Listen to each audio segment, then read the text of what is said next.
एकमात्र नित्य है।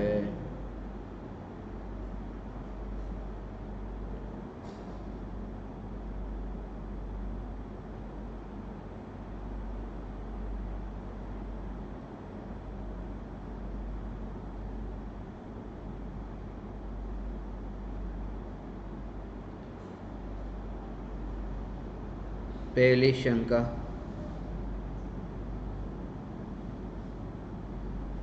પ્રેમીલા છેડાના વંદન એક ચૈતન્યની જાગૃતિ અને બીજું ક્રિયામાં જાગૃતિ, જેમ કે ખાવામાં, ચાલવામાં, तो बन्ने में समानता छे के नहीं? आ बेनो सुमेल केवी रीते राखवो? चैतन्यनी जागृति मने विकल्प रूपे रहे छे, समझावा कृपा करशो जी।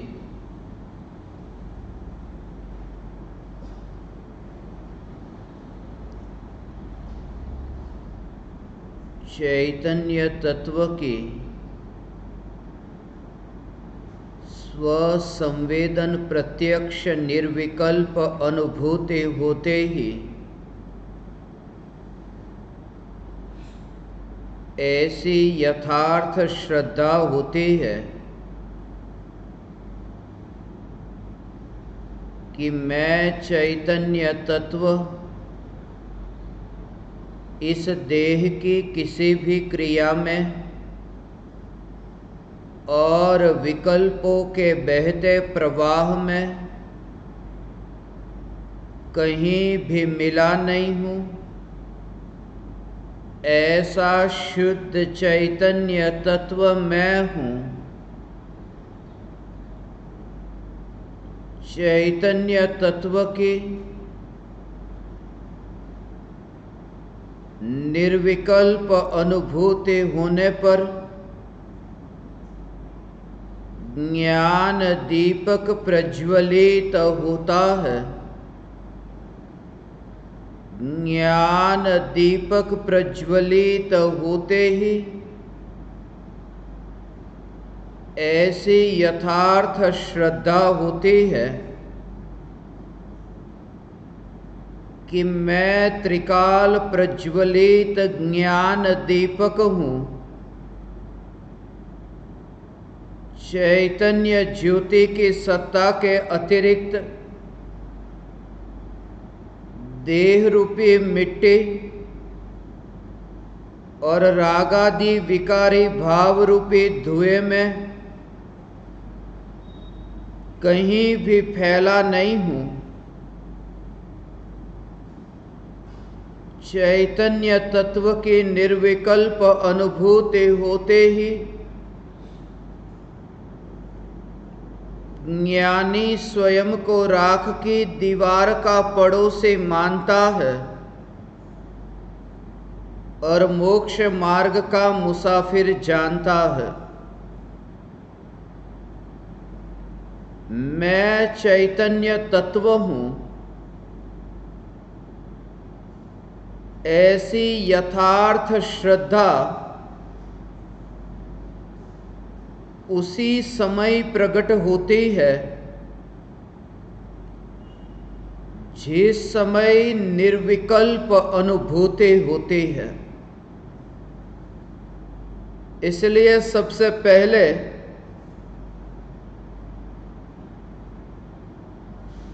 यह बात अच्छी तरह समझ लेनी चाहिए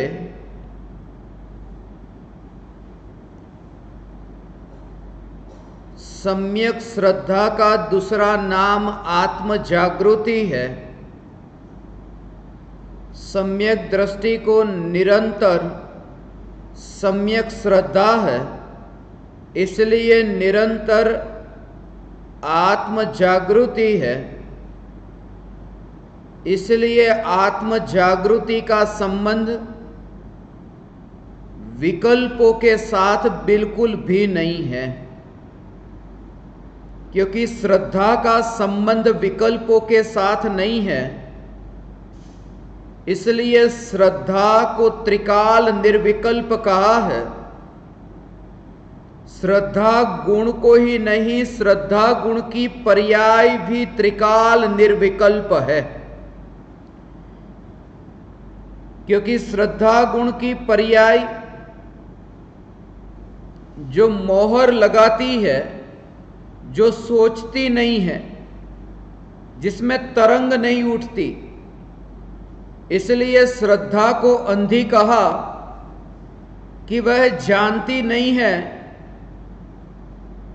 कि सामने जो ज्ञेय है वे कौन है, और श्रद्धा यह भी नहीं जानती कि मैं श्रद्धा हूं। श्रद्धा को इसी वजह से अंधा कहा कि श्रद्धा ज्ञान को भी नहीं जानती और स्वयं को भी नहीं जानती। ऐसी श्रद्धा सम्यक दृष्टि को सम्यक होने पर निरंतर यह मान्यता है कि मैं चैतन्य परमात्मा हूं, और जब यह सोचना पड़े कि मैं चैतन्य परमात्मा हूं और यह सोच करके यह मानना हो कि मैं परमात्मा हूं, तो वो श्रद्धा सम्यक श्रद्धा नहीं है। चैतन्य तत्व की निर्विकल्प अनुभूति होने पर सहज यथार्थ परिणमन हुआ। श्रद्धा सहज ही सम्यक हुई, और सम्यक श्रद्धा होते ही सोचना नहीं पड़ता। फिर भी ज्ञानी सोचते हैं। इसके पीछे थोड़ा रहस्य, उसे समझ लिया जाए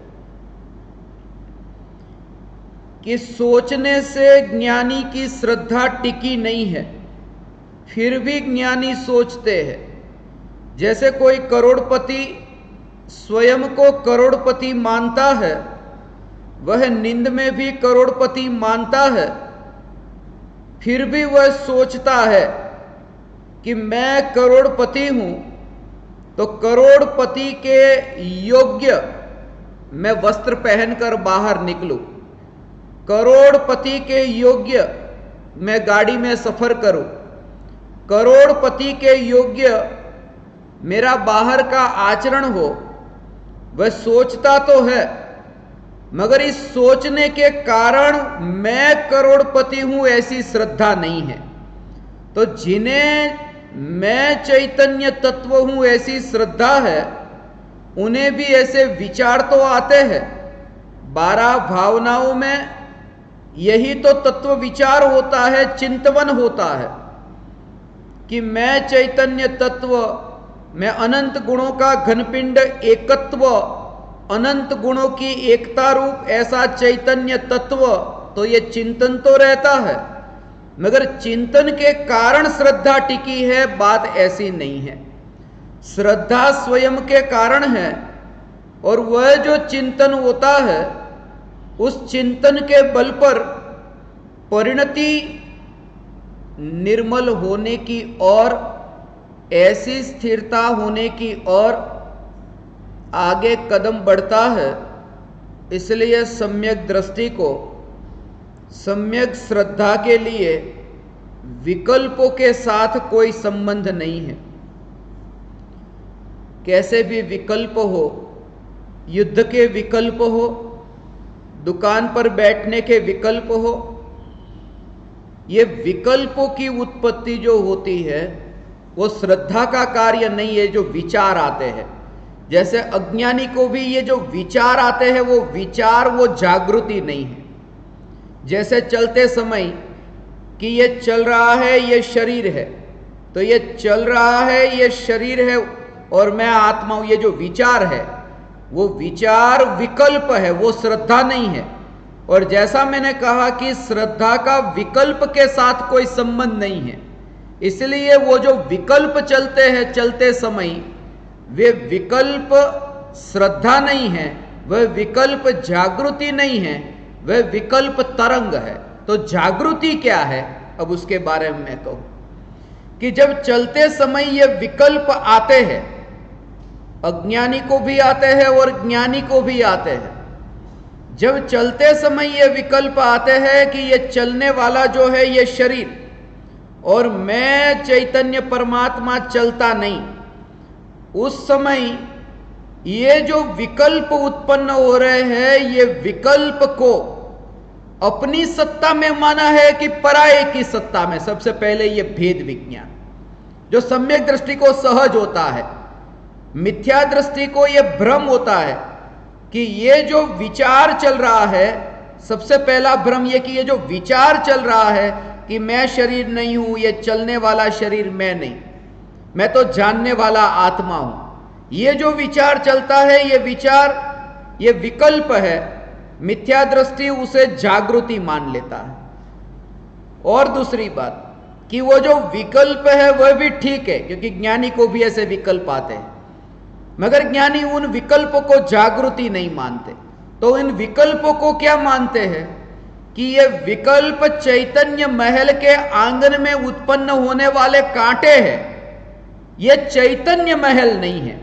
ऐसा सहज भेद विज्ञान होने से सम्यक दृष्टि ज्ञानी भले ही आत्मा में उत्पन्न होने वाले विकल्पों और विकल्पों के काल में यात्रा होती हो, फिर भी ऐसा सहज क्रिया के काल में, देह की क्रिया के काल में स्वयं की सत्ता की जागृति, वो जो बोलना है, वो जो भाषा है, भले मुंह से नहीं बोला मगर अंदर ही विकल्पों से बोलना हो रहा है कि मैं तो चलने वाला।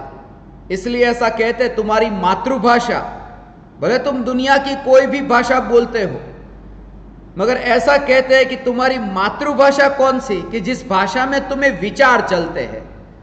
कि अभी मैं ये बोलूंगा, भले मैं अभी हिंदी में बोल रहा हूं मगर अंदर में गुजराती में विचार चल रहे हैं कि आना पछी हूं आम कहीश, आना पछी हूं आम कहीश, पर हिंदी में बोलता हूं।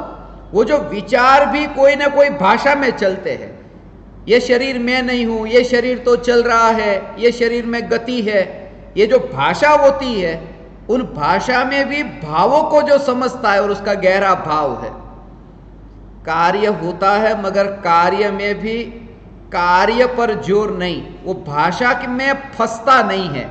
वो कैसे नहीं फंसता, उसके बारे में मैं कुछ कहूं। जैसे शरीर के संबंध में जैसी मान्यता है, भाषा के संबंध में शरीर के बारे में जैसी मान्यता कि पैर चलते हैं। अब ये बात, पहली बात है ये पैर चलते हैं और फिर हाथ फैलते हैं और फिर मुंह खुलता है और फिर खून दौड़ता है और फिर बाल उड़ते हैं। ये जो देह की क्रिया है, एक एक ये देह की क्रिया में कि जो भी कार्य हो रहे हैं कि पैर चलते हैं, मगर चलते हुए पैर कितना चलेंगे, शरीर को छोड़ करके तो कहीं नहीं चलते। तो ये श्रद्धा कि पैर को जानता तो है कि चलते हैं, मगर शरीर का जो अंग है वो शरीर को छोड़कर कहीं नहीं चलने वाला, शरीर के साथ अभेद है। ऐसी जो श्रद्धा, बोलना ये होता है कि पैर चलते हैं। अब हाथ फैलते हैं, कितने फैलते हैं, इतने फैलते, फिर भी शरीर के साथ ही है, वो शरीर का एक हिस्सा है, शरीर का अंग है। मुंह खुलता है, अब कितना खुलता है, कितना भी खुले मगर वो शरीर का अंग है।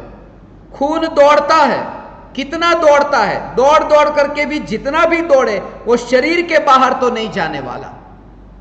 तुम कहां देख रहे हो, तुम्हारी आंखें कहां घूम रही है। अब आंखें घूमती तो है मगर घूमती हुई आंखें शरीर के बाहर तो कहीं नहीं घूमती। उड़ते हुए बाल शरीर के बाहर कहीं नहीं उड़ते। मैं ये कहता हूं कि ये जितनी भी भाषा है, ऐसे ही ये ज्ञान की, श्रद्धा की, चारित्र की ये जो पर्याय है, उसका जो परिणमन है, उस परिणमन में भी ऐसी भाषा का उपयोग होता है।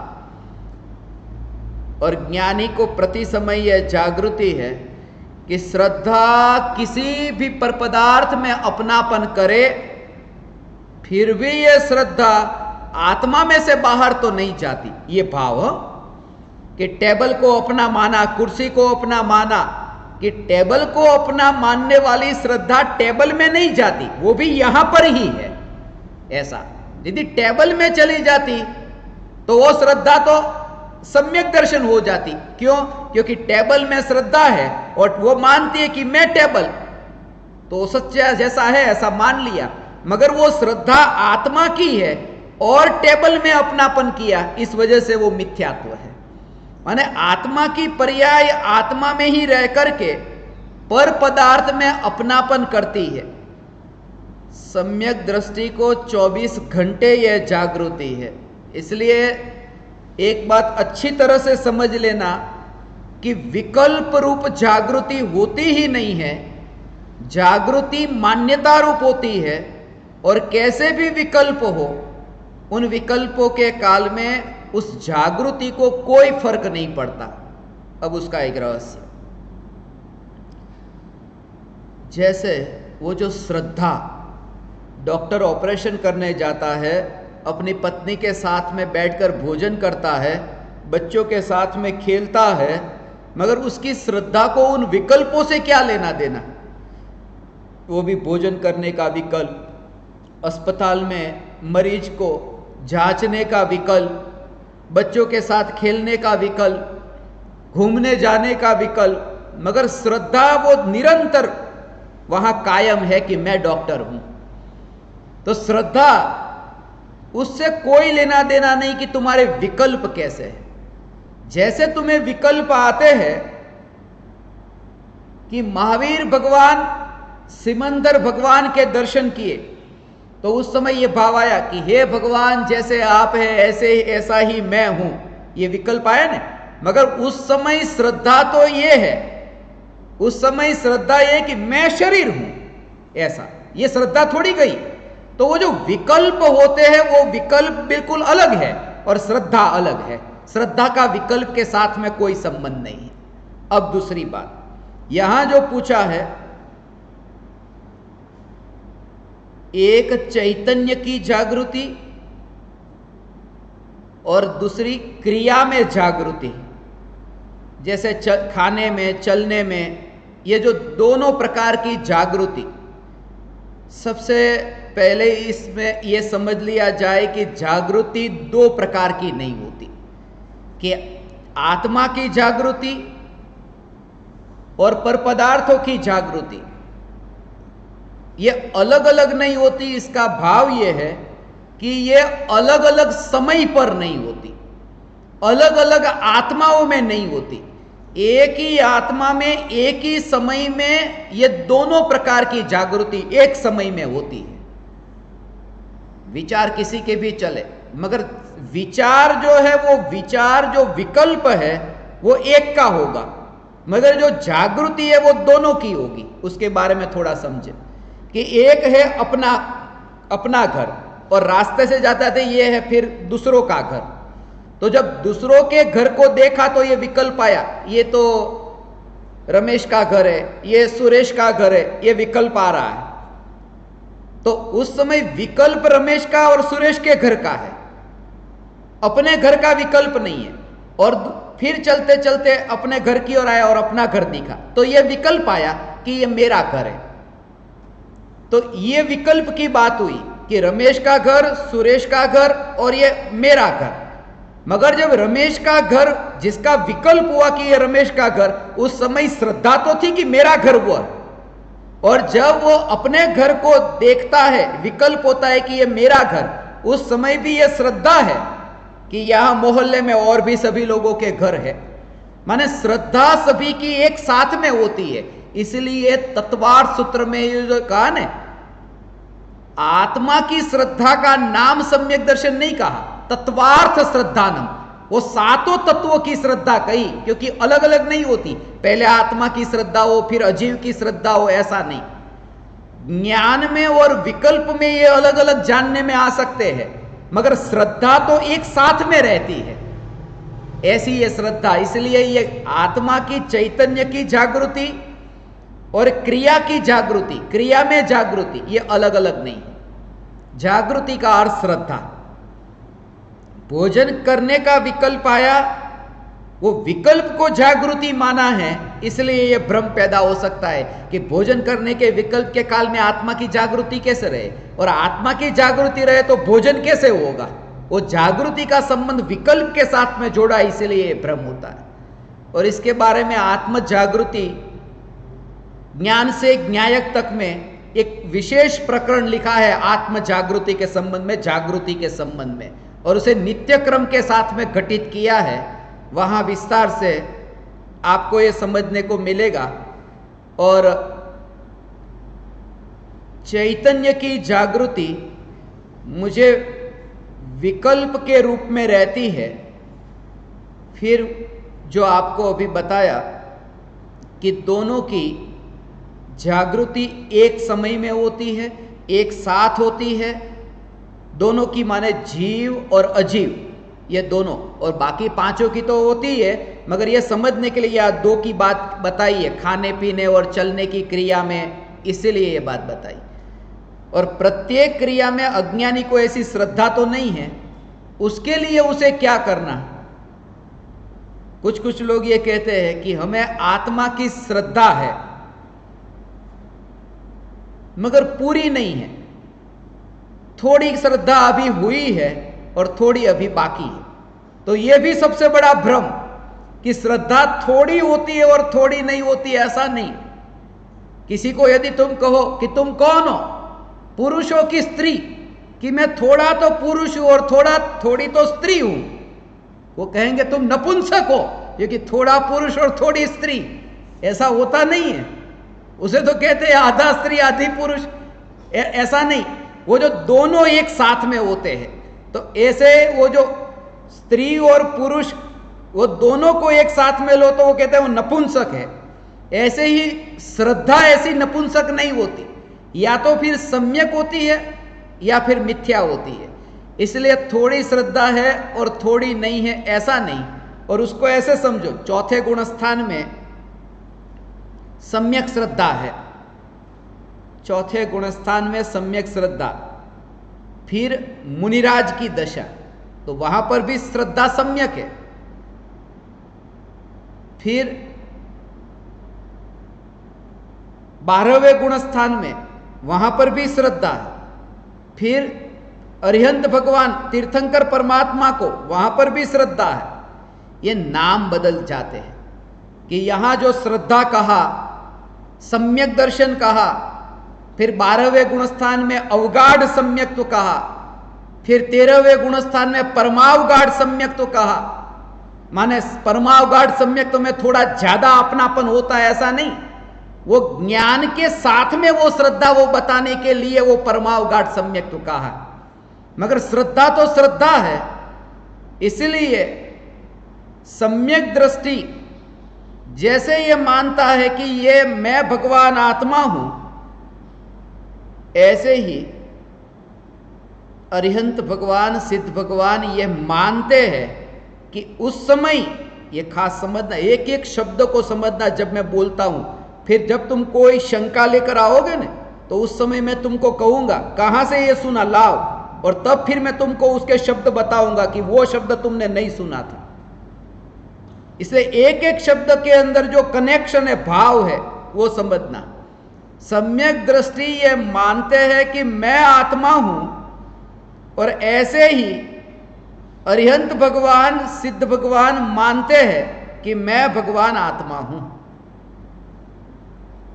यहां मुनिराज के लिए, कि मुनिराज कैसे, कि थोड़े तो वस्त्र वाले और थोड़े बिना वस्त्र के। एक मुनि है जो आधा वस्त्र तो शरीर पर नहीं ढंकता और आधा ढंकता है, तो आप नहीं मानोगे।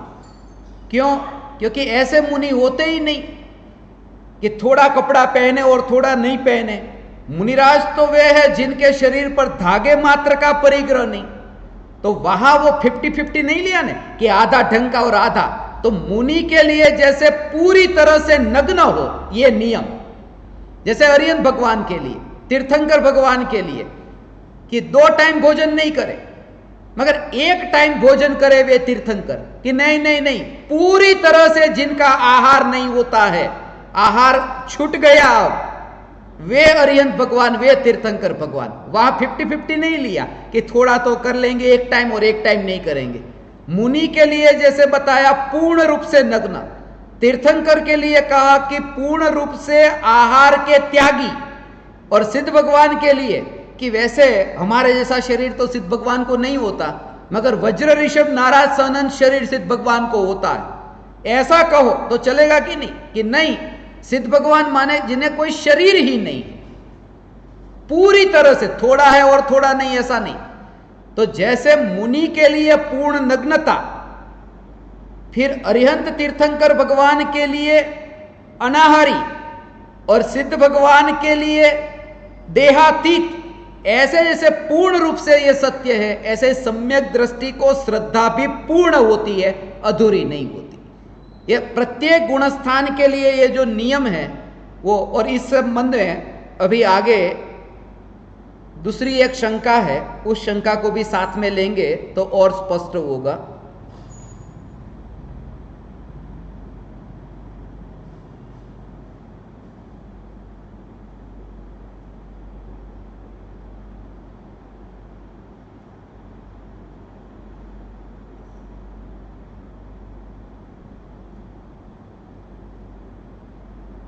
पूज्य फूलचंद जी सम्यक दर्शन पर अद्भुत गहराइयों से भरे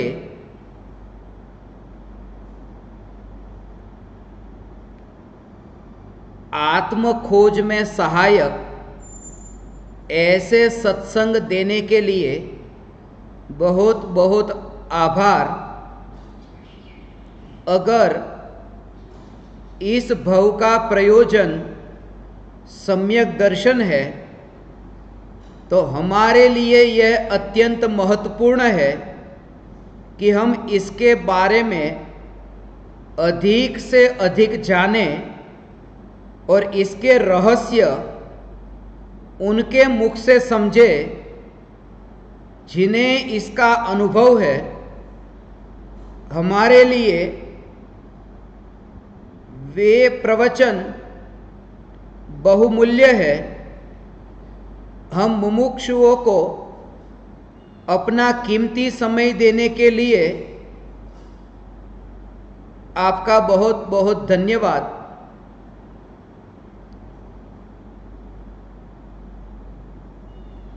इससे बढ़कर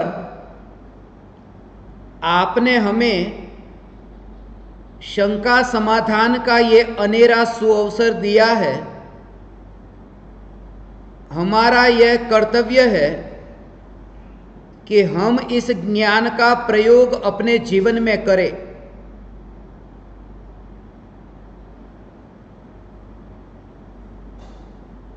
पूछते हैं, सम्यक दृष्टि ज्ञानी साधक अपनी प्रतिदिन की घटनाओं में किस प्रकार वर्तन करते हैं? कुछ ऐसे प्रैक्टिकल सुझाव दीजिए जो हमारे लिए उपयोगी हो। फिर आगे पूछा है, ज्ञानी कैसे खाता है, पीता है, नहाता है, चलता है, बोलता है, पूजा करता है, नित्यक्रम करता है, काम करता है, खेलता है, कैसी उसकी दिनचर्या रहती है, कैसे अपने कषाय दोषों को संभालता है, ये जानते हुए कि अभी वे है और उन पर काबू नहीं पाया है। कहने का तात्पर्य यह है कि वे कैसे अलिप्त साक्षी भाव में रहकर अपने कषायों का क्षय करते हैं, अपनी दिनचर्या और कार्यों में आत्म अनुसंधान करते हैं, कैसे इस मार्ग पर होती हुई अपनी प्रगति का निरीक्षण करते हैं और आगे के लिए सुधार करते हैं।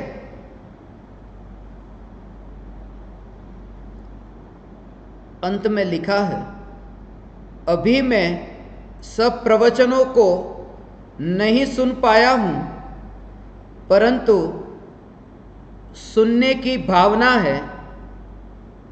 आपका बहुत बहुत धन्यवाद, खूब खूब आभार। नितिन भाई तलसानिया मुंबई से ये जो उनकी जिज्ञासा है, ये सभी साधकों की जिज्ञासा होनी चाहिए। सत्य तो यह है कि निर्विकल्प अनुभूति से पूर्व आपके जैसे ज्ञान दीपक कि जिनका निकट काल में ज्ञान दीपक प्रज्वलित होगा, उन्हें ऐसी शंका उत्पन्न होती ही है कि ज्ञानी को अंतर में किस प्रकार से भेद विज्ञान होता है और जिन जिन क्रियाओं के बारे में यहाँ उन्होंने बताया है, अपने जीवन में प्रैक्टिकल किस प्रकार से ये सब घटना में ज्ञानी को अंतर में मान्यता में श्रद्धा में किस प्रकार परिणमन होता है, ज्ञान का परिणमन किस प्रकार होता है, अंतर की परिणति किस प्रकार की होती है और देह की क्रिया और विकल्पों के प्रवाह में किस प्रकार से भेद विज्ञान होता है, इन सब बातों पर और ऊपर जैसे पूछा जागृति के संबंध में खाने पीने चलने की, तो ये सब बातें आज हम विस्तार से समझेंगे कि प्रत्येक क्रिया में ज्ञानी के अंतर में वो जो परिणति कैसी होती है, प्रतीति कैसी होती है, परिणाम कैसे होते हैं, परिणमन कैसे होता है और अपरिणामी चैतन्य तत्व उस समय क्या करता है, उसकी स्थिति क्या है, उसके बारे में मैं आपको अलग अलग दृष्टिकोण से कुछ कहूँ। सबसे पहले ये जितनी भी क्रियाओं की बात कही, सोचना नहीं पड़ता ज्ञानी को। ये अंतर में जो प्रकट हुआ है, इसी के बल पर जहां देखे वहां वही दिखाई देता है जो यहां है, यहां है। इसलिए जहां देखे वहां यही दिखाई देता है। मुनिवर राम सिंह मुझे स्मरण में आए। वन जंगल में पेड़ पौधों को मैं देखता हूं, मुझे ज्ञान जानने में आता है। नदी तालाब सरोवर को देखता हूं, मुझे ज्ञान जानने में आता है। पशु पक्षियों को देखता हूं, मुझे ज्ञान जानने में आता है। आकाश को देखूं या पाताल को देखूं, मुझे ज्ञान जानने में आता है। अधिक क्या कहे, जहां देखता हूं वहां ज्ञान ही जानने में आता है। अब प्रश्न ये होता है कि मैं किस पर राग करूं और किस पर द्वेष करूं, क्योंकि जहां देखूं वहां ज्ञान ही ज्ञान जानने में आए और ऐसी जब दशा प्रकट हो तुम इस रहस्य को समझ सकोगे। इसी का नाम जागृति है। जहां देखा वहां यही दिखाई दिया। इसलिए यहां जो पूछा कि यही आत्म जागृति, जागृति का अर्थ यह, जो भी ज्ञेय ज्ञान में जानने में आए बस, परतंत्रता नहीं, गुलामी नहीं। कल पूरे दिन भर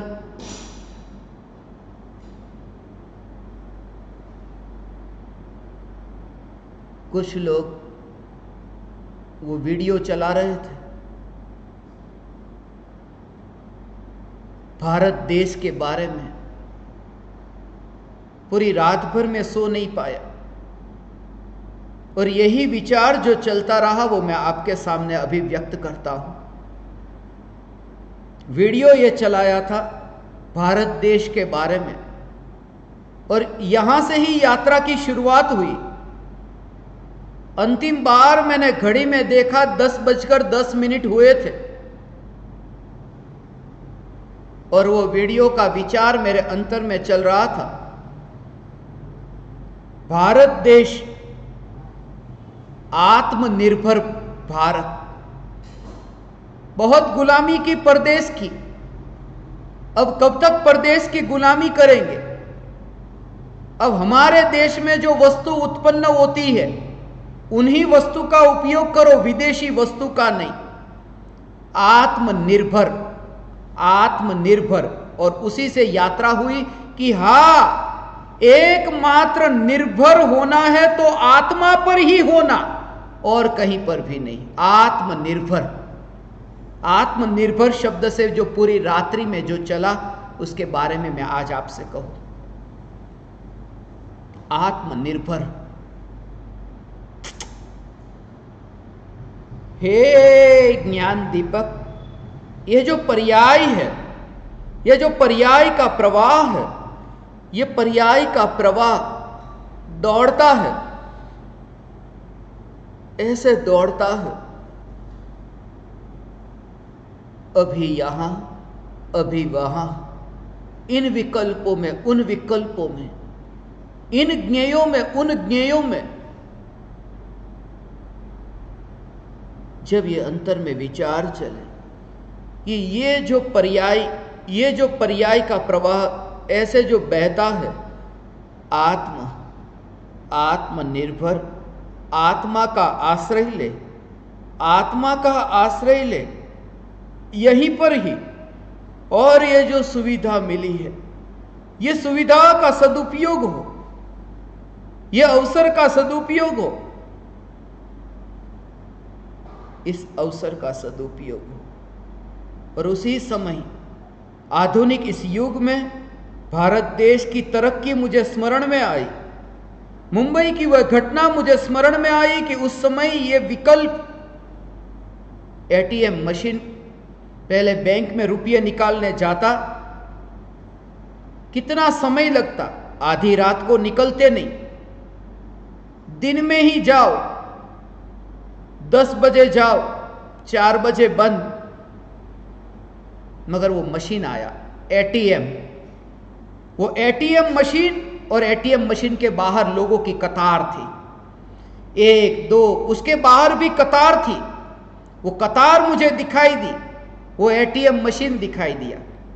मगर एटीएम में एटीएम नहीं, आत्मा, एटीएम आत्मा, और पहली पर्याय आत्मा की ओर, दूसरी पर्याय आत्मा की ओर, कतार से पर्याय, ऐसी कतार से पर्याय एक एक करके आत्मा की ओर जा रही है। एटीएम आत्मा की ओर जा रही है। फिर जो विकल्प चले थे, मगर ये विकल्प, ये जागृति नहीं, ये विकल्प मैं नहीं और मैं चैतन्य, ये जागृति।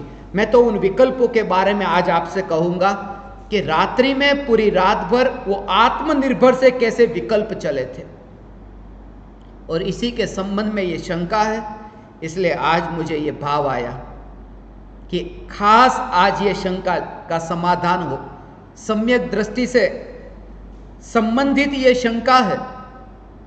कल तो हमने मुनिराज की चर्चा की थी, आज सम्यक दृष्टि के संबंध में ये जो शंका है कि सम्यक दृष्टि, और सहज ही ये विचार फिर आया कि आज इसी पर स्पष्टीकरण हो। क्योंकि मुनिराज की पुकार को ही, आचार्य कुंदकुंद देव की पुकार को ही पूज्य गुरुदेव श्री ने हमें यहां परोसा है, हमें ये बोध दिया है, ये परोसा है तत्व ज्ञान मुनि की पुकार गुरुदेव के पास पहुंची। मुनि की पुकार गुरुदेव के पास पहुंची। कल मुनि की बात थी, आज गुरुदेव की बात है। कल मुनि की चर्चा की, आज गुरुदेव की चर्चा है। 4-6 की चर्चा।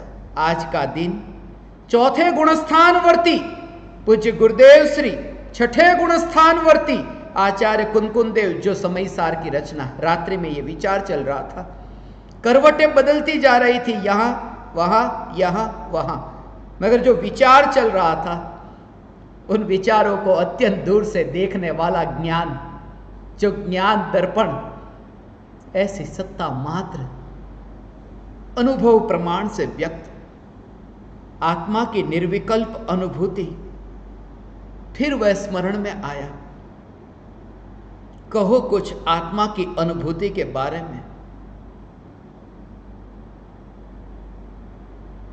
ज्ञान दीपक स्मरण में आए, भोजनशाला स्मरण में आई। बिल्कुल उल्टा है वहां का आहार और यहां का आहार, क्योंकि यहां भोजन की चर्चा की कि क्या खाए, कैसे पिए, खाने पीने की बात आई। ऐसा ही है खाना बनाना, बनाने के बाद खाना परोसना। खाना बनता है मगर बनने के बाद जब परोसते हैं, वो दृश्य मुझे स्मरण में आया। मां मुझे स्मरण में आई। बचपन में मैं रसोई घर में देखता था, मेहमान बैठे हैं और मां भोजन परोसती। भोजन परोसने से पहले दाल बनाई, तो दाल जब चूल्हे पर होती, उस समय गैस तो था नहीं, हमारे घर में चूल्हा था, चूल्हे पर दाल बनाई। मगर दाल जैसे बनती थी, वो दाल में से थोड़ा सा, उसमें से चम्मच में से लेकर के चखती थी, थोड़ी सी चखती थी, थोड़ी सी चखती थी और सब परोसती थी। परोसती थी पूरी मगर चखती थी थोड़ी। वहां ऐसा होता, ऐसा ही होगा। दाल को चखना है तो थोड़ा सा चखोगे और परोसोगे तो पूरा परोसोगे। और यहां चैतन्य का रस पूरा चखता है मगर परोसता थोड़ा सा है, क्योंकि पूरा परोसा नहीं जाता। थोड़ा सा परोसा जाता है और पूरा चखा जाता है। वहां थोड़ा सा चखा जाता है और पूरा परोसा जाता है। उस समय रात्रि में मैंने घड़ी में देखा तो 1:42 हुए थे। फिर आगे मैंने घड़ी को 1 और किया, फिर वह विचार चला और वह जो विचार चल रहा था उसके बारे में मैं आपसे कहूं। जागृति, पूरी रात भर जागृति, जागृति, चैतन्य तत्व की जागृति। मैं अपने स्वदेश में हूं, मैं परदेश में नहीं। और स्वदेश की पुकार, परदेश की गुलामी में न करूंगा। ये बोध, ये जागृति, जहां जागृति है। भारत आत्मनिर्भर, वो तो देश है, देश आत्मनिर्भर हो। और यहां चैतन्य प्रदेश आत्मनिर्भर। चैतन्य प्रदेश चैतन्य को छोड़कर कहीं नहीं जाते। आत्मा के प्रदेश आत्मा पर ही निर्भर, अर्थात आत्मा की सत्ता के बाहर कैसे जा सकते हैं। आत्मनिर्भर, आत्मनिर्भर। इस अनुभूति से पूर्व जो भी प्रकार के विचार चलते थे, उस विचारों के बारे में पूरी तरह से क्या कहूं, थोड़ा सा मैं परोस। 4-6 का दिन,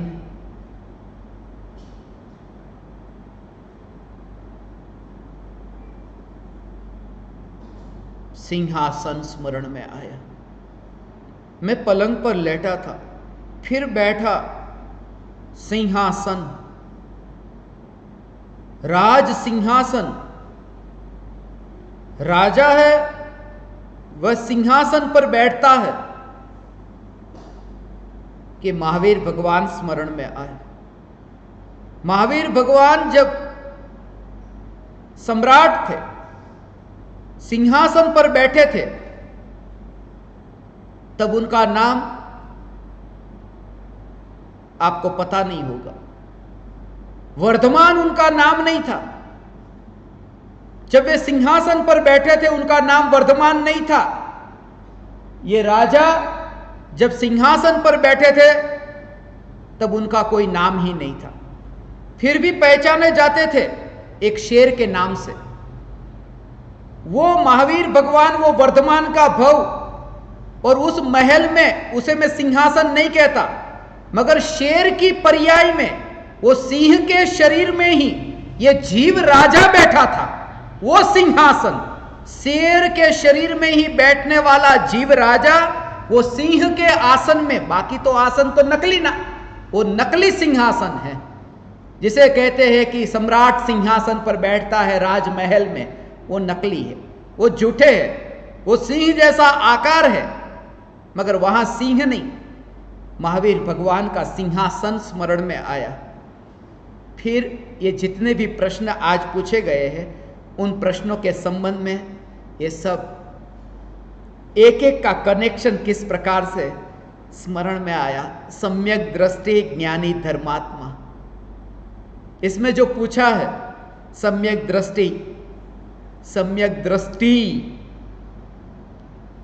सम्यक दृष्टि, सम्यक दृष्टि अलग है और सम्यक दृष्टि ये अलग है।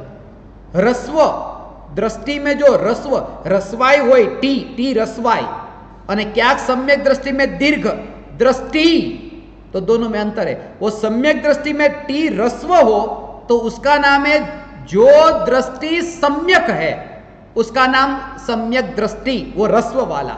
जो दृष्टि सम्यक है वो सम्यक दृष्टि। और सम्यक दृष्टि, जिनको ऐसी सम्यक दृष्टि प्रकट हुई है, ऐसा आत्मा, उसे कहते हैं सम्यक दृष्टि। दीर्घ में आता है वो व्यक्ति और रस्व में आता है वो गुण, कि सम्यक दर्शन जिनको प्रकट हुआ है ऐसे आत्मा को सम्यक दृष्टि कहते हैं। माने सम्यक दृष्टि रस्व है, उसका अर्थ है राइट बिलीफ,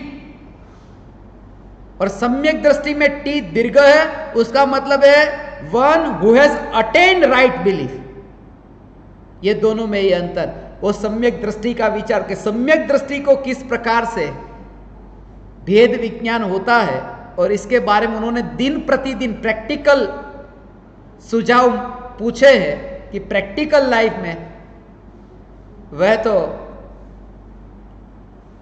राख की दीवार का पड़ोसी जो आप पढ़ेंगे तो आपको उसमें पूरा सुबह से लेकर रात तक और रात से लेकर सुबह तक का भेद विज्ञान का ये सब कनेक्शन समझ में आएगा। और उस समय जैसा ज्ञान दीपकों ने भावना भाई है और मैंने भी भाई है कि 25 जुलाई को आपके कर कमलों तक राख की दीवार का पड़ोसी यह रचना पहुंचे। 25 जुलाई आपके कर कमलों तक, आपके कर कमल कहता हूं, आपके कर कमल कह के आपकी महिमा नहीं बढ़ा रहा, उस रचना की महिमा बढ़ा रहा हूं। सिंहासन पर जो बैठता है, ये सिंहासन है, सिंहासन है, वो सिंहासन पर बैठने वाला सम्राट है, तो सम्राट की महिमा इसलिए उसे सिंहासन कहा। वो रचना इतनी महिमावान है इसलिए कहता हूं आपके कर कमलों तक, बाकी तो वो चमड़ा है क्या, मगर आपके कर कमलों तक वो राख की दीवार का पड़ोसी पहुंचेगा। ये रचना, ये शास्त्र वेद विज्ञान के लिए एक एक करके अब रहस्य कहता हूं कि किस प्रकार से पूरी रात्रि में जो ये विचार चले थे। जैसे उन्होंने सबसे पहले ये पूछा है कि ज्ञानी कैसे खाता है। अब ऐसा लगे कि ज्ञानी तो हमारी तरह ही खाता है, ज्ञानी का खाना थोड़ी अलग थोड़ी होता है। पलाठी लगाकर बैठते हैं, डाइनिंग टेबल पर बैठते हैं, ऊपर बैठे वो ज्ञानी नहीं, नीचे बैठे वो ज्ञानी, कोई लेना देना नहीं इससे। नीचे बैठ करके खाए वो ज्ञानी, उससे कोई लेना देना नहीं। कहां बैठ करके खाता है ये महत्वपूर्ण नहीं, मगर जब खाता है तब क्या मानकर खाता है, ज्ञानी का कनेक्शन इससे है। उनकी मान्यता कैसी है, सम्यक दर्शन का कनेक्शन इसके कारण। कुछ कुछ ऐसे भी प्रश्न आए जो मैं लूंगा खाने के संबंध में, कि मुनिराज पानी पी सकते हैं कि नहीं, कि पी सकते हैं। मुनिराज चने खा सकते हैं कि नहीं, ऐसे प्रश्न पूछे कि हाँ खा सकते हैं। मुनिराज पूरी खा सकते हैं कि नहीं, क्या खा सकते हैं। फिर नीचे लिखा ये खा सकते हैं, तो मुनिराज पानी पूरी खा सकते हैं कि नहीं, क्योंकि सब खा सकते तो पानी पूरी भावलिंगी मुनि खाएंगे कि नहीं, वो लूंगा मैं। उसका कनेक्शन क्या क्या है पानी पूरी का, कि भावलिंगी मुनिराज और पानी पूरी झचता ही नहीं है। पूरी अकेली हो, आज पूरी कल चना, और दोनों दिन फिर पानी पिला देना। खाने के साथ में मलाई मावा से भरपूर मिठाइयां खा सकते हैं, पढ़ो आप, मगर ये खाने वाले मुनि नहीं, ये पहचान नहीं मुनि की। कल कहा वितराग परिणति जिन्हें प्रकट है वे मुनि, और वो खाते हैं तो क्या क्या खाते हैं, कैसे खाते हैं, उसका जब विवेचन आएगा। अभी तो सम्यक दृष्टि से शुरुआत करते हैं कि सम्यक दृष्टि जो खाते हैं उनमें कैसी जागृति। जैसा मैं कहता हूं कि दोनों थाली, एक थाली का माल दूसरी थाली में गया, ऐसे ही एक थाली में से दूसरी थाली में ये भोजन गया। माने सामने एक थाली है और एक थाली ये, पेट एक थाली। तो जब एक थाली में से दूसरी थाली में, ऐसी मान्यता हो, ऐसी श्रद्धा, उस समय आप कैसा मानते हो। जैसे कि वहां पर काउंटर पर गए और सब्जी है, तो सब्जी को आपने चम्मच से उठाया और थाली में डाला, क्या आपने ये माना कि मैंने खा लिया।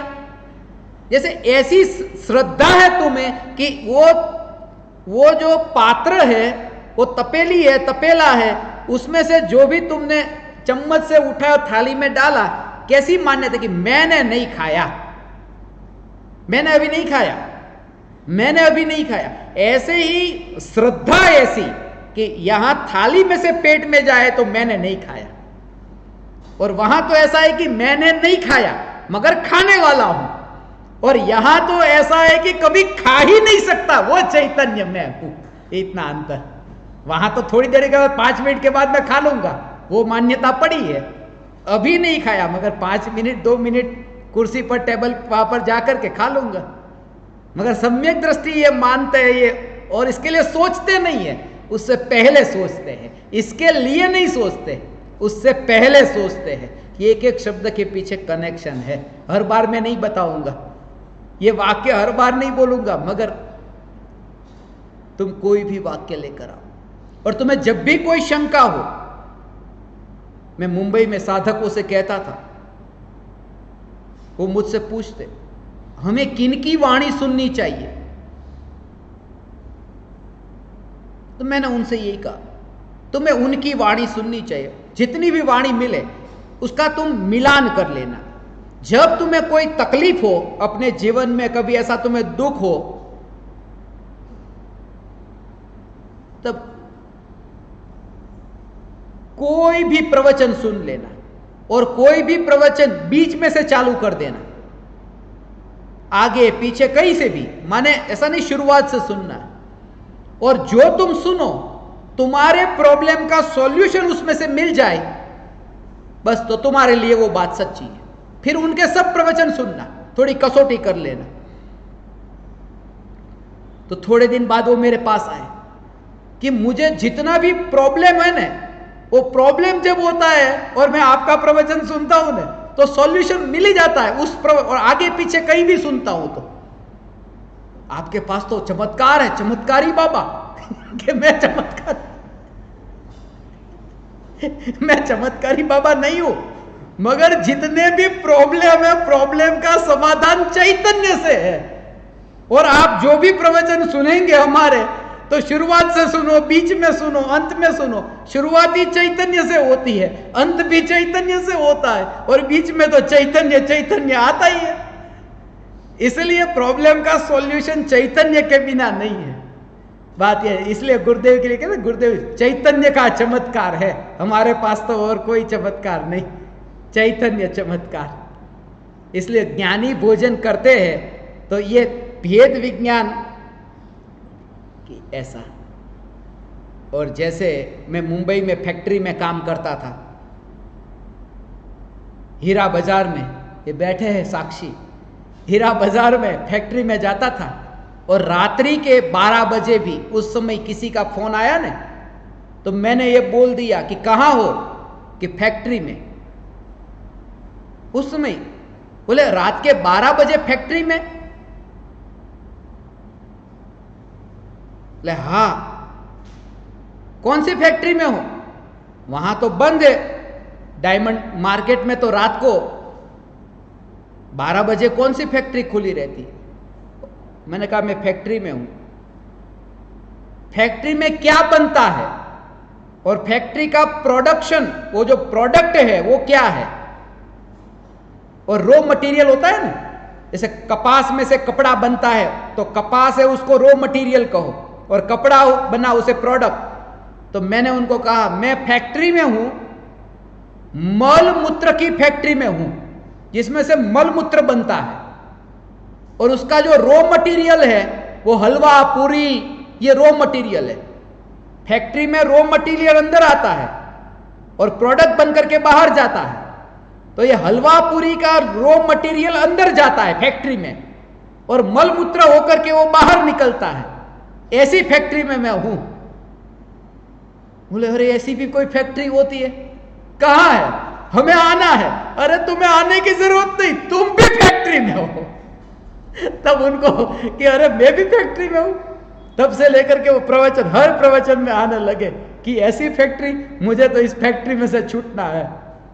उस फैक्ट्री में से तो मैं छूट गया, इस फैक्ट्री में से छूटना बाकी है। माने वो शरीर में भोजन डालो तो शरीर के ये बस ये रॉ मटेरियल फैक्ट्री के अंदर जा रहा है, थोड़ी देर में प्रोडक्ट बनने वाला है। ऐसा खाने के काल में ऐसी जागृति, और असल में तो ये नियम पूर्वक ऐसा भोजन, ऐसा व्रत का पालन करो, भोजन का। मैं फिल्मों में देखता था, असल में भी होता होगा, तभी तो फिल्मों में आया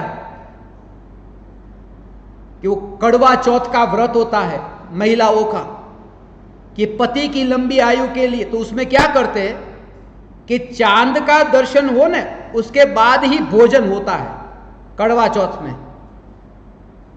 चांद देखा कि नहीं, फिर भोजन करो।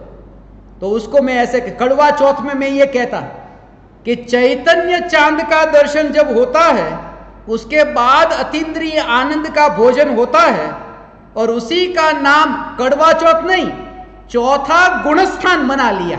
वो कड़वा चौथ नहीं, वो चौथे गुणस्थान में चांद का दर्शन किया और अतीन्द्रिय आनंद का भोजन कर लिया, उसको मैं कड़वा चौथ कहता था।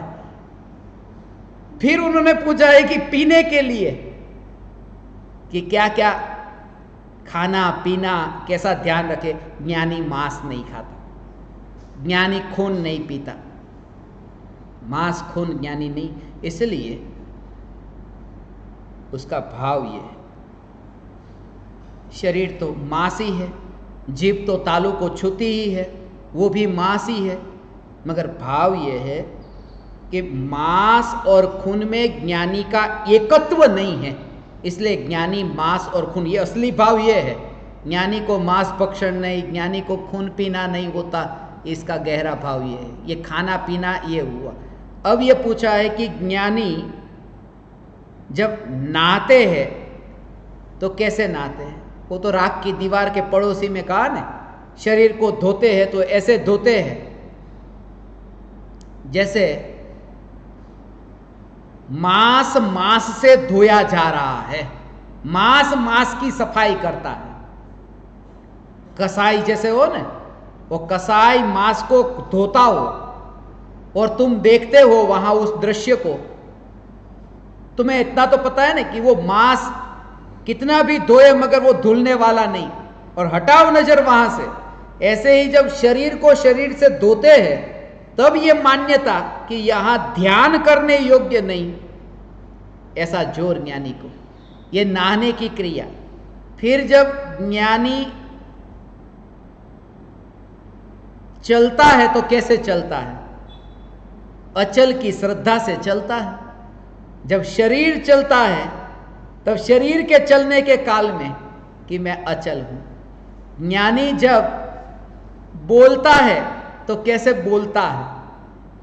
वीणा के तार जैसे छेड़े जा रहे हो और वीणा में से जैसे संगीत उत्पन्न होता हो, मगर कोई माने कि मैं दूर से उस संगीत को देखता जानता हूं, उसे सुनता हूं, ज्ञाता दृष्टा हूं, ऐसे ही ये वाणी को, ऐसे ही चैतन्य की पुकार को ज्ञानी उस वीणा के तार की भांति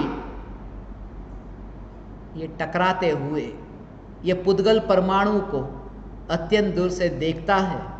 ये ज्ञानी का बोलना है, और बोलना भी जैसे जैसे अंतर में वह दशा निर्मल होती है, उसी का नाम मौन है।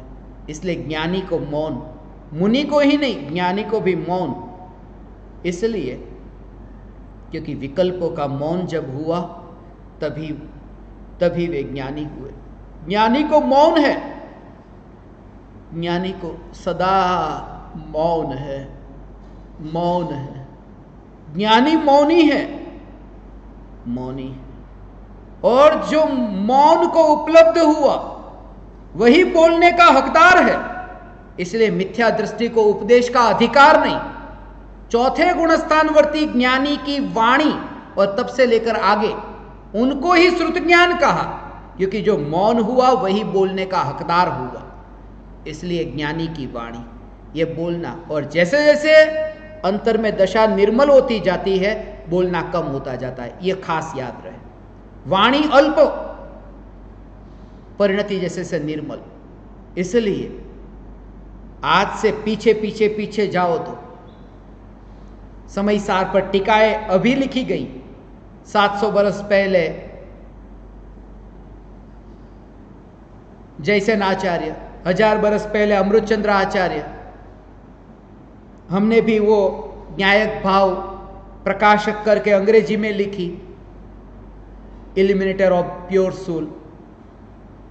मगर उस समय आचार्य कुनकुन देव ने गाथाओं में, क्योंकि संक्षिप्त में जैसे जैसे पीछे जाओगे संक्षिप्त, और भगवान की यदि बात करें तो वहां तो गाथा भी नहीं। ओम, ये ओमकार, ओमकार। रात्रि में ये ओमकार के बारे में जो विकल्प उठे थे उनके बारे में मैं कुछ कहूं। ओमकार, ज्ञानी का बोलना कैसे होता है। ओमकार ध्वनि, तीर्थंकर परमात्मा की दिव्य ध्वनि, जिसमें होठ भी नहीं हिलते, जीभ भी नहीं, ये मुंह नहीं हिलता, शरीर के प्रत्येक परमाणु से यह ध्वनि। इसलिए तो अनाहत नाद का, इसलिए तो उस वाणी को निरक्षरी वाणी का। ओम ओम ओम, ये जो ओम का गहरा भाव है, मैं जहां जहां इस पृथ्वी पर गया वहां मैंने ये देखा। भारत देश में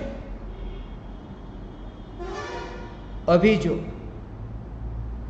जितना भी इतिहास भूतकाल का मिलता है, 3 धर्म के बारे में, जैन धर्म, बौद्ध धर्म, हिंदू धर्म, ये त्रिकोण है। ये तीनों ऐसे कोने हैं जो कभी मिल ही नहीं सकते। तीनों के विचार अलग अलग है, तीनों की मान्यता अलग अलग है। मगर तीनों एक मामले में तो मानते हैं, ओम। जैन ने भी ओम को स्वीकार किया, बौद्धों ने भी ओम को स्वीकार किया, हिंदू ने भी ओम को स्वीकार किया। और भारत में ही नहीं, परदेश में 3 धर्म जो अभी सबसे ज्यादा संख्या वाले, ऐसे क्रिश्चियन, ईसाई, मुस्लिम और ज्यूई, जो ज्यूइश कहते हैं,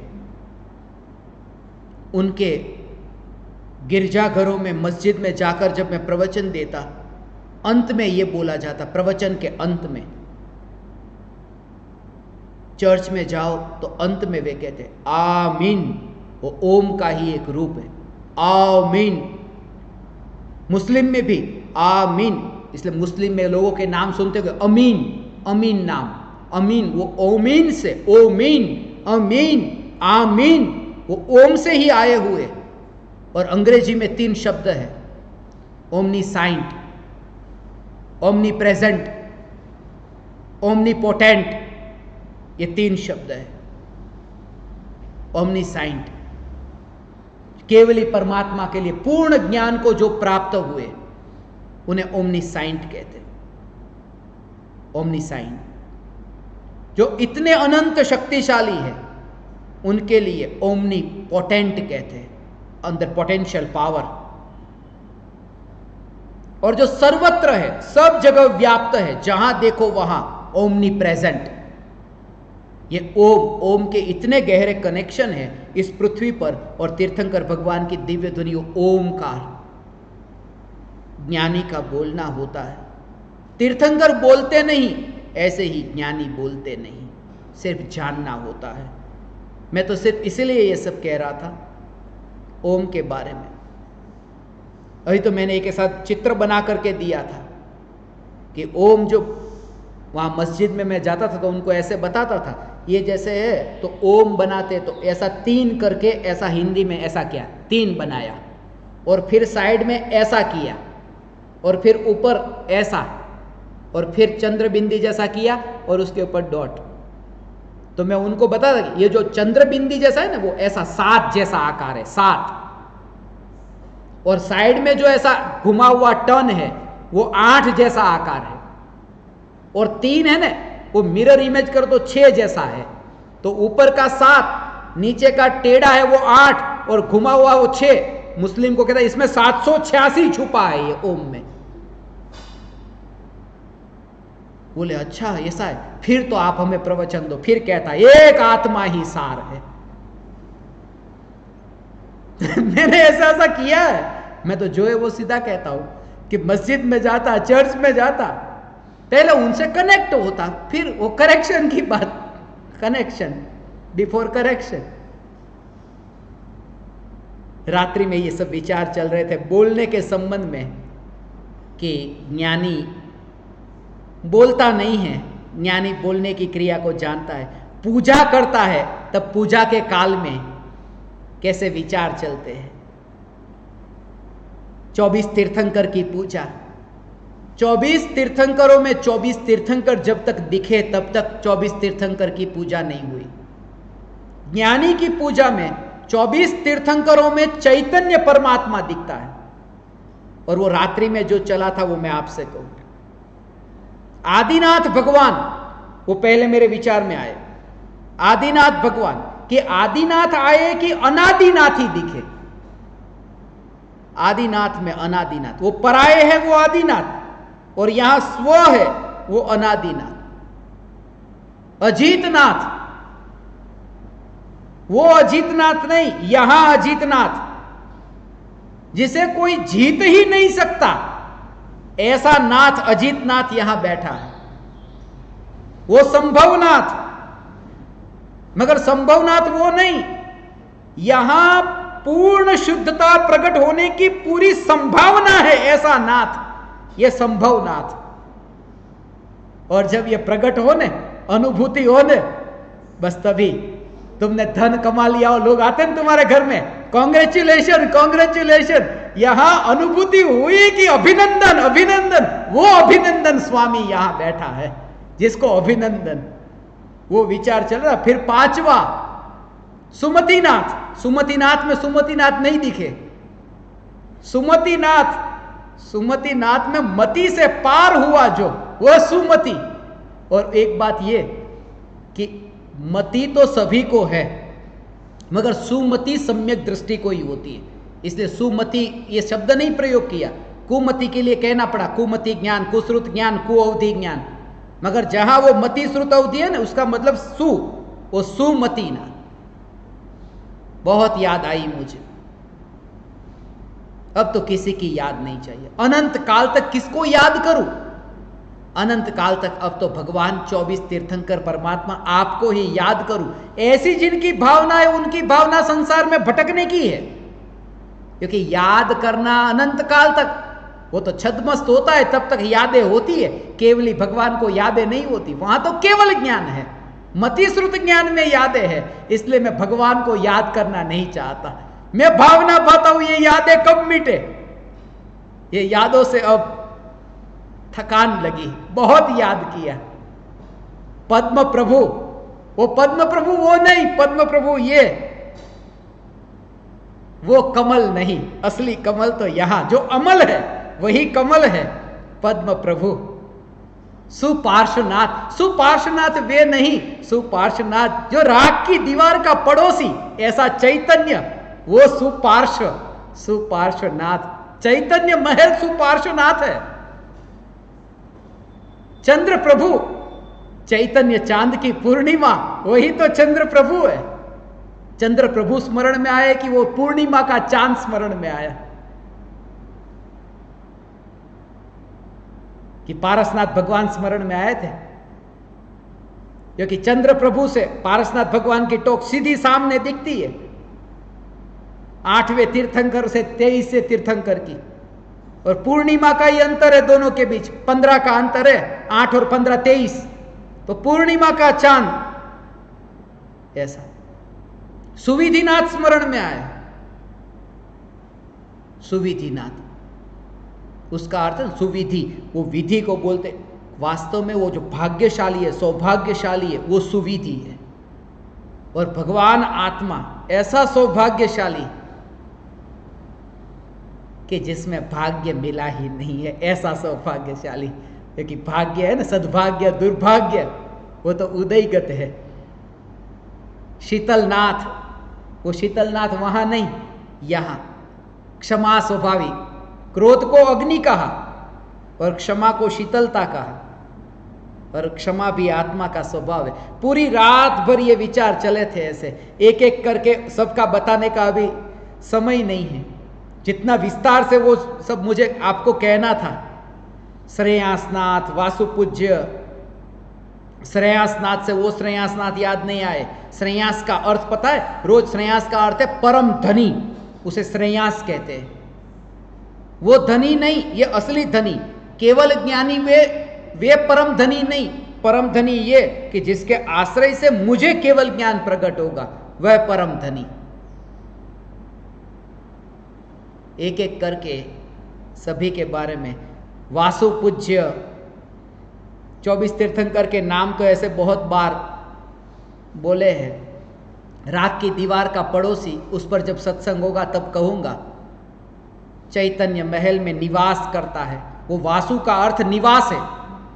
जो चैतन्य महल में ही वास करे वे ही वासुपूज्य। जो विमल है, जिनमें मल है नहीं, कदापि नहीं, जो अनंत गुणाधिपति अनंतनाथ, और जिनका स्वभाव ही है चैतन्य, वे धर्मनाथ। और जिसमें अशांति कभी मिली नहीं, ऐसा शांतिनाथ। और जिनमें कई कालीमा नहीं मिली, ऐसा सुवर्णनाथ। कुंथु, तुमने ये सब शब्द बहुत बार सुने, कुंथुनाथ भगवान की जय, मगर कुंथु का अर्थ होता है सुवर्ण। एक एक के बारे में विचार करेंगे। अरनाथ, अरनाथ का अर्थ त्रिज्या बोलते, त्रिज्या, वो वर्तुल के बीच में, उसको अरनाथ। और वैसे भी वो अरनाथ, शांतिनाथ, कुंथुनाथ, अरनाथ 24 तीर्थंकर में, वो आज की तारीख में वो जो याद आया था, 24 तीर्थंकरों का दिन मैं कहता हूं, आज का दिन 6/4 का दिन, 24 तीर्थंकर का दिन। 6 को 4 से गुना करो, 6 की चौकड़ी 4 से, चौकड़ी से वो बात मुझे स्मरण में आई। रात्रि में मैंने एक चौक देखा, जिस चौक के बिल्कुल बीच में महावीर भगवान की प्रतिमा है, मुंबई में। ऐसा चौक मुझे स्मरण में आया, चौक के बीच में, चौक के बीच में इतनी गाड़ियां जाती है, आती है, मगर महावीर भगवान को कुछ भी नहीं होता। चौक में आते जाने वाले हैं, महावीर भगवान वो गाड़ियों में नहीं जाते, वे गाड़ी महावीर भगवान तक नहीं आती। ये कसाई चौकड़ी भले होती है, मगर अंदर में चैतन्य परमात्मा को कुछ भी नहीं, वो तो अस्पर्शी, वो तो सेंटर में है। और ये चौकड़ी चलती रहती है, चौकड़ी पर विकल्प के गाड़ियां चलती रहती, ये विकल्प आया, वो विकल्प आया, क्रोध का आया, मान का आया, ये गाड़ियां चलती। वो चौकड़ी से वो स्मरण में आया था, कसाई की चौकड़ी। शांतिनाथ, कुंथुनाथ, अरनाथ, मल्लीनाथ। मल्ली तो कितना मल, मल, मल्लीनाथ, मल्लीनाथ मल नहीं है, मल्ली का अर्थ है चमेली का फूल। चमेली के फूल को मल्ली कहते हैं, और उसकी ऐसी शुद्धता होती है कि ऐसा रूप इतना सुंदर होता है, इतना शुद्ध रूप होता है चमेली के फूल में, इसलिए वो मल्ली का अर्थ। और मल्ली पहलवान को भी कहते हैं मल्ली, माने इतना शक्तिशाली, ऐसा मल्ली। मैं भगवान आत्मा, मुनि सुव्रत, मैं मुनि नहीं, मुनि व्रत का पालन जिसके आश्रय से होता है वह मुनि सुव्रत मैं हूं। नमीनाथ, नेमीनाथ। अब जब इतने सब कह दिए तो 4 और भी कह देते, नमीनाथ, नेमीनाथ, पार्श्वनाथ, महावीर, नमीनाथ, जिसमें दोष नहीं है, निर्दोष है। निर्दोष है तो फिर झुकने की जरूरत नहीं। वो नमी नहीं है, नमी है, रस्व है, निर्दोष है।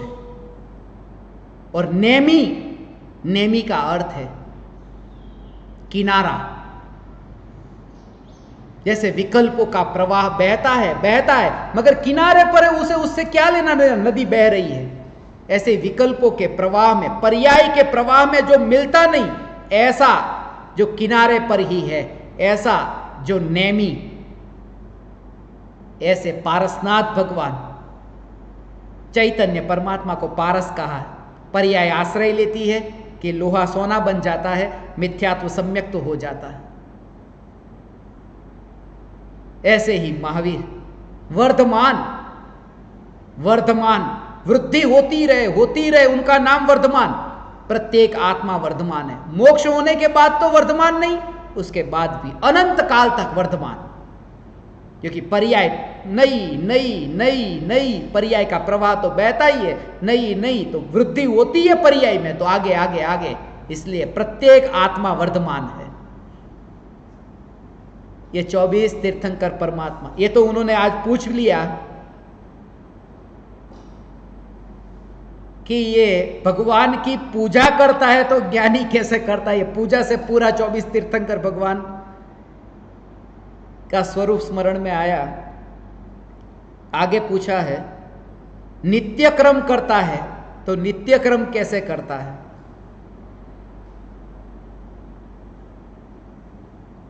नित्य क्रम, नित्य क्रम ज्ञानी का होता है। पढ़ना ये नित्य क्रम नहीं, नित्य क्रम में भेद ज्ञान, ये ज्ञानी का नित्य क्रम। ज्ञानी को, ये सुनना, ज्ञानी को, मेरा इशारा भी देखना, ज्ञानी को नित्य क्रम होता है। नित्य क्रम होता है अर्थात भेद विज्ञान नित्य क्रम है। कैसा भेद विज्ञान? कि द्रव्य है वह नित्य है और पर्याय है वो क्रमबद्ध है। तो द्रव्य की बात आए तो नित्य और पर्याय की बात आए तो क्रमबद्ध। उन दोनों के बीच में जो भेद जानता है, प्रति समय जानता है, उसका नाम ज्ञानी है। वो ज्ञानी का नित्य क्रम, नित्य और क्रम के बीच में भेद ज्ञान, ये नित्य क्रम। थोड़ा अटपटा लगेगा कि ये कहाँ नया नया नित्य क्रम लाए, मगर यही नित्य क्रम है। वो जो तुम सुन रहे वो नया घुसा है कि ये करो वो करो, आज इस मंत्र का जाप कर लो, फिर वो उस मंत्र का जाप कर लो, ये नया नया बदलता रहता है। मगर ये नित्य क्रम अनादि से है, और इसे भी मानना मत, सुन करके अंतर के अनुभव से कि ऐसा नित्य क्रम होता है। काम करता है ज्ञानी अकर्ता भाव से, जो भी क्रिया है उसमें अकर्ता भाव है। ज्ञानी खेलता है, ज्ञानी भी खेलता है, हाँ ज्ञानी खेलता है, बच्चों के साथ खेलता है, मगर ज्ञानी हमेशा बच्चों के साथ भले खेले, ये सब बच्चे ही तो है। ज्ञानी बच्चों के साथ खेलता है मगर जुआ नहीं खेलता है। जुआ नहीं खेलता है माने क्या? वो 52 पत्ता का खेल नहीं। ज्ञानी खेलता तो है, मगर परिणामों में जो ऊंचा नीचा होता है, परिणाम में तीव्रता मंदता होती है, उसमें ज्ञानी का एकत्व नहीं। इसलिए ज्ञानी ने भावों का जुआ नहीं खेला, सुख बुद्धि नहीं भावों में, इसलिए वो जुआ नहीं खेलते। ज्ञानी खेलते तो है, मगर ज्ञानी जुआ नहीं खेलते। और ये ज्ञानी का नित्य क्रम, ज्ञानी कैसी उसकी दिनचर्या होती है। ज्ञानी की दिनचर्या, दिनचर्या ही पूछा, रात्रिचर्या नहीं पूछा। असलियत का पता तब चलता है जब अकेले होते हो, धूप में बाहर निकले हो, भीड़ है, भीड़ में अपना साया नहीं दिखता। जब अकेले होते तब अपना साया दिखता है। असलियत का पता, अपनी पर्याय कैसी है, उसका असली पता तब चलता है जब तुम अकेले होते हो।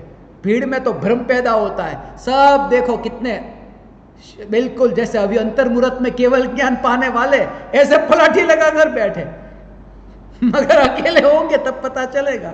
अकेले में पता चलता है। इसलिए ज्ञानी की दिनचर्या यदि कोई मुझे पूछे तो दिनचर्या का अर्थ मैं ये कहता हूं, ज्ञानी की दिनचर्या होती है, दिन अर्थात सूर्य, और चैतन्य सूर्य ही सूर्य है। चैतन्य सूर्य में ही जो विचरण करते हैं वही दिनचर्या है।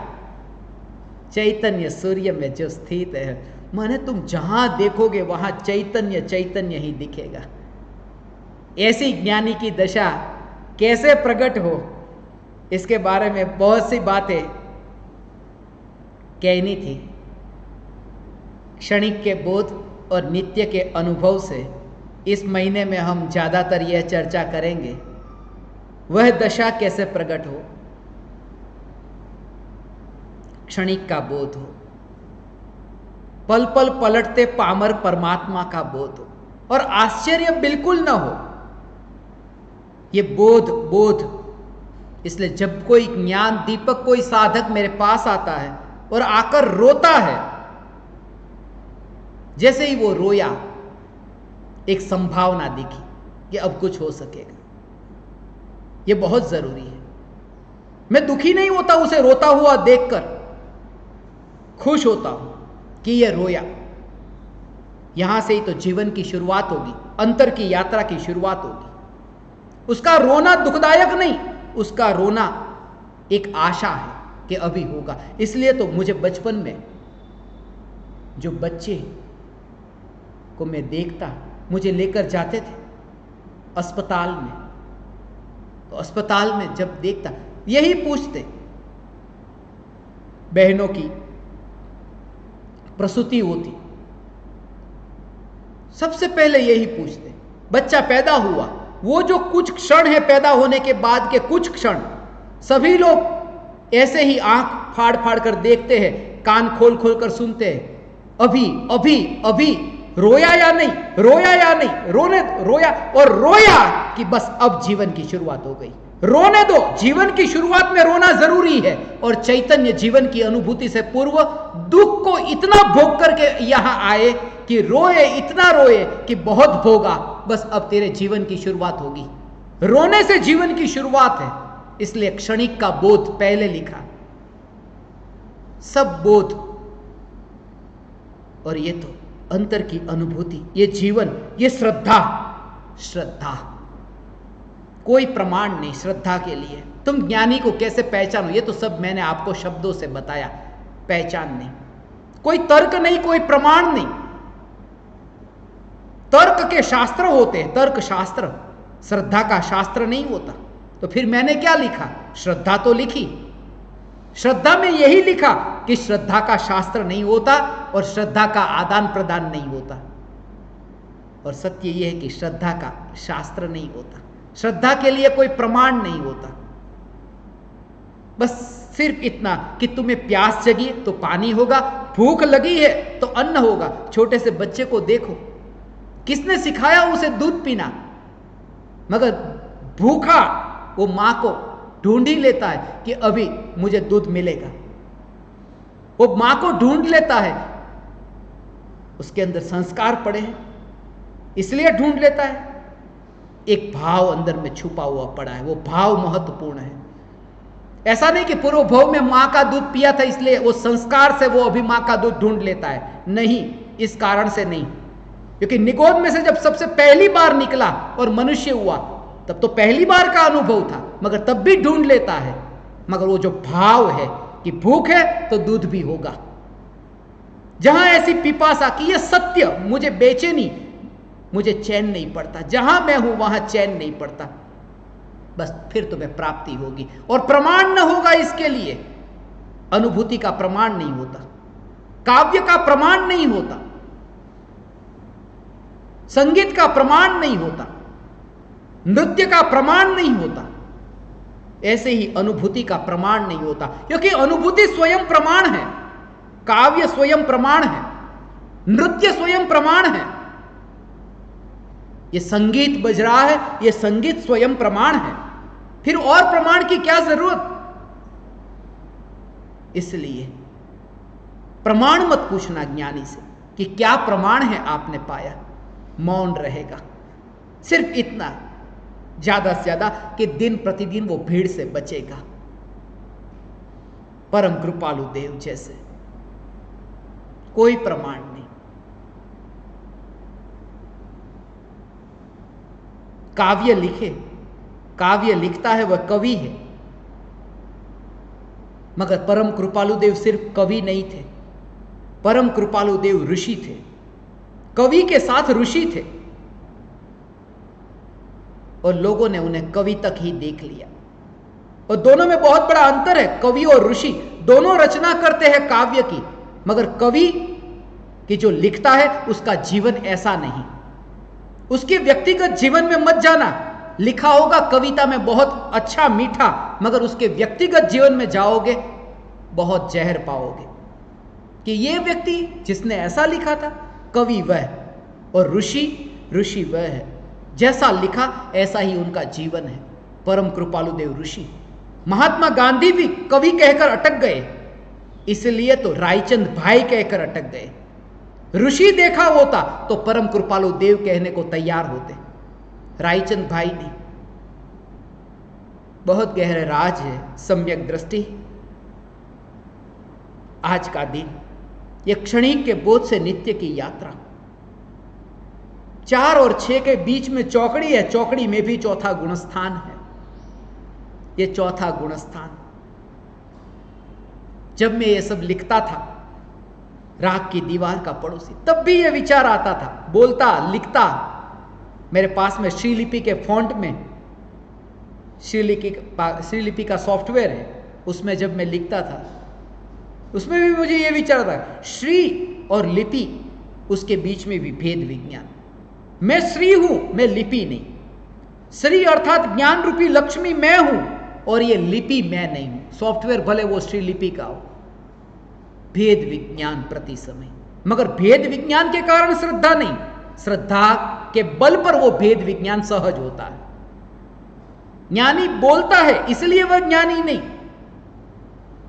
बोलने के कारण वह ज्ञानी नहीं, मगर ज्ञानी है इसलिए अमृत का झरना ऐसे बहता है। ये ज्ञानी अनित्य के बोध से इतना भरे और द्वेष न हो क्षणिक के बोध के बल पर, क्षणिक के बोध के बल पर ऐसे ऐसे लोगों को मैंने देखा, मगर द्वेष नहीं। अपना घर छोड़कर भागकर मेरे पास आने वाले ऐसे लोग कि आज मुझे किसी की परवाह नहीं, मैं आपके पास आ जाता हूं। और थोड़े दिन बाद ऐसा ईमेल भेजा,